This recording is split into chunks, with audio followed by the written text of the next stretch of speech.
HOA president loses it when I refuse her access to my horse ranch.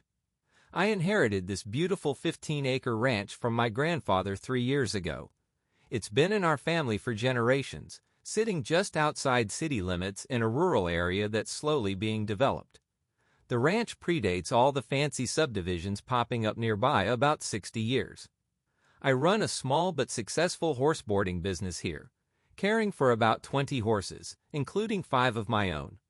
The trouble started when Karen Miller, the newly elected president of the neighboring Oakwood Estates HOA, showed up at my gate one Saturday morning in her Mercedes SUV. I was mucking out stalls when I heard the honking. "Hello," she called out in that fake sweet voice that sets your teeth on edge. "I'm Karen Miller, president of the Oakwood Estates Homeowners Association. I need to speak with you about some concerns." I walked over, shovel still in hand. "I'm Jessica Thompson. What can I help you with?" Karen wrinkled her nose at my work boots and jeans. "Well, first of all, we've had complaints about the smell from your facility, and there are concerns about property values." I tried not to roll my eyes. "Ma'am, this ranch has been here since 1962. Your subdivision was built in 2019. We're not even in your HOA jurisdiction." "That's debatable," she said, pulling out a folder. "Our covenant states that we have authority over adjacent properties that impact our community's value and aesthetics. Now, I have a proposal that could benefit everyone." She launched into this elaborate pitch about how I should partner with the HOA to host their social events. They'd use my quaint rustic venue for their garden parties and fundraisers. In exchange, they wouldn't pursue action about the nuisance issues. "Let me get this straight," I said. "You want to use my private property for HOA events, and you're threatening me if I don't agree?" "Don't be so dramatic," Karen huffed. "I'm offering you an opportunity. Think of the exposure. Our members are very influential people." "Thanks, but no thanks. This is a working ranch, not a party venue, and you have zero authority here." Her fake smile vanished. "We'll see about that. I suggest you consult a lawyer." Over the next few weeks, the harassment escalated. First came the official violation notices about noise, odors, and unsightly conditions. Then someone called animal control with false complaints about neglected horses. The inspector found nothing wrong, of course, but it was still a headache. The last straw was when Karen started telling her real estate agent friends that my property was going to be annexed soon and would make a lovely development opportunity. One of my boarding clients, who happens to be a realtor, warned me about it. I'd had enough. I called my cousin Michael, who's a lawyer specializing in property rights. He was furious when I showed him the stack of harassment notices and explained the situation. "This is textbook abuse of power," he said. "They're trying to bully you into giving them access to your property. Time to fight back." Michael helped me document everything. We installed security cameras that caught HOA board members trespassing to take photos. We got statements from the animal control inspector about the false reports. We even found emails Karen had sent to local officials pushing for forced annexation of my property. The real gold mine was when we discovered Karen had been collecting special assessments from HOA members, supposedly for legal fees to fight the nuisance property. But the HOA's financial records showed she'd been using that money for personal expenses. We filed a lawsuit against both Karen personally and the HOA board for harassment, defamation, and abuse of power. Karen's response was to double down, filing her own suit claiming my ranch violated about 50 different ordinances and HOA rules that didn't actually apply to my property. The day of the preliminary hearing was priceless. Karen showed up in designer clothes with some hotshot lawyer from a big firm. I wore my usual jeans and boots. Michael had prepared meticulously. "Your Honor," Karen's lawyer began, "the Oakwood Estates HOA has clear authority to enforce community standards on adjacent properties that affect their members' property values." "Interesting," the judge said. "Please cite the specific statute that grants an HOA authority over non-member properties outside their jurisdiction." The lawyer stumbled. "Well, the covenant clearly states." "HOA covenants are binding contracts between the association and its members," the judge interrupted. they cannot create authority over non-member properties. Basic contract law. It got better. When Michael presented evidence of Karen's financial misconduct with the special assessments, her face turned ghost white. The judge's expression grew stormier with each exhibit. "Mrs. Miller," he said finally, "this court takes a very dim view of using HOA funds for personal expenses. And these attempts to force Ms. Thompson to provide access to her private property through harassment and false claims are completely unacceptable." The judge granted our request for a permanent injunction against the HOA interfering with my property.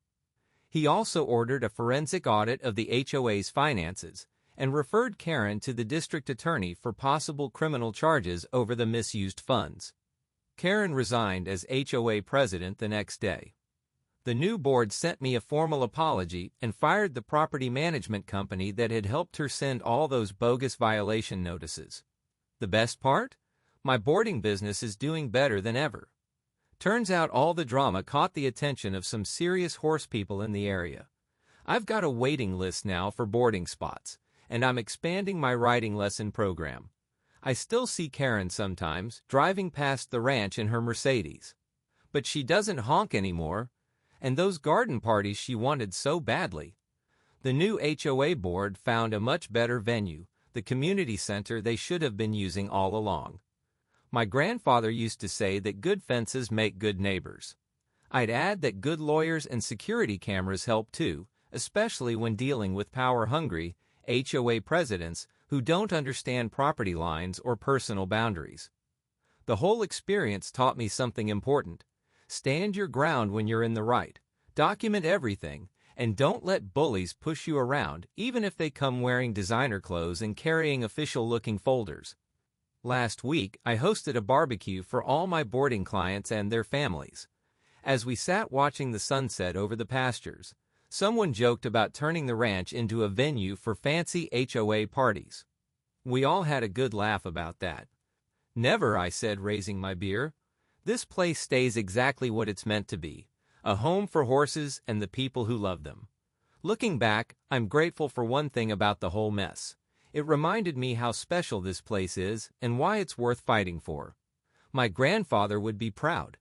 Not just that I kept the ranch going, but that I protected it from people who couldn't see its real value. The legal battle wasn't cheap or easy, but it was worth every penny and every sleepless night. Sometimes you have to stand up to bullies, even when they come wrapped in HOA authority and Mercedes badges. The ranch is secure now, the horses are happy, and that's all that matters. And Karen? Last I heard, she's trying to sell her house and move to another subdivision. Apparently, her neighbors aren't too friendly anymore now that they know about the missing special assessment funds. Karma has a way of working things out. I've started keeping a journal of all the ranch's daily activities, just in case anyone else gets ideas about causing trouble. But honestly, I think word has gotten around. The other HOAs in the area have been surprisingly friendly lately. Amazing how a solid legal victory can change people's attitudes. My lawyer cousin Michael still jokes about framing the judge's ruling and hanging it in the barn. Maybe I will. It would look nice next to my grandfather's old photos of the ranch in its early days. A reminder that some things are worth protecting no matter what. The horses don't care about any of this drama, of course. They're more interested in their morning feed and afternoon turnout than HOA politics. And that's exactly how it should be. This place is their sanctuary, and I aim to keep it that way. Life has settled back into its normal rhythm now. The morning feed, the lesson schedule, the peaceful evenings watching the horses graze. But I keep the security cameras running, just in case. You never know when another Karen might come along, thinking they can bully their way into someone else's property. But if they do, they'll find I'm ready. This ranch has stood here for 60 years, and with any luck, it'll be here for 60 more. No power-hungry HOA president is going to change that. As I write this, I can hear the horses nickering in the evening air, waiting for their dinner. That sound means more to me than all the fancy garden parties in the world. It means I'm home, and my home is secure. So here's my advice to anyone dealing with HOA overreach. Know your rights, document everything, and don't back down when you're in the right. The law is on your side, even if it takes some time and effort to prove it. And to any HOA presidents reading this, stick to your own jurisdiction. Some things aren't for sale, no matter how many violation notices you send or how many lawyers you hire. Some places need to stay exactly what they are, like a family horse ranch that's been here longer than your subdivision has existed. Now, if you'll excuse me, I've got horses to feed. They don't care about HOA drama, and neither do I. Not anymore. We won that battle, and life is good. Update 6 months later. A lot has happened since I last posted about my battle with Karen in the HOA, and I thought you might want to hear how everything turned out. Grab a coffee. This is quite the update. Remember that forensic audit the judge ordered? Well, it uncovered way more than just Karen's misuse of the special assessment funds. The accountants found a whole pattern of financial misconduct going back 3 years. Karen hadn't just been using HOA money for personal expenses. She'd set up a fake consulting company that was billing the HOA for professional services that were never provided. The district attorney's office took one look at the forensic accountant's report and filed criminal charges against Karen for embezzlement and fraud. She tried to plea bargain, but they had her dead to rights. The evidence was overwhelming. Last month, she pleaded guilty to reduced charges in exchange for paying full restitution to the HOA. She got 2 years of probation and had to repay over $87,000. I heard she had to sell her Mercedes to cover it. Now she drives a used Honda Civic, which I find hilariously fitting. But the real karma came from the civil suit. The HOA's insurance company reviewed the case and decided to sue Karen personally to recover their costs from all her bogus legal actions. They argued that she'd acted outside her authority and exposed them to liability through her harassment campaign against my ranch. Karen tried to argue that she'd been acting in good faith as HOA president, but those emails we found about her plans for hosting private parties at my ranch sank that defense. The insurance company's lawyers were ruthless. They got copies of her social media posts where she bragged about her plans to turn my shabby little farm into an exclusive event venue. The settlement hit her hard. Between the criminal restitution, civil damages, and legal fees, she had to sell her house in Oakwood Estates. Last I heard, she's renting an apartment in the next town over.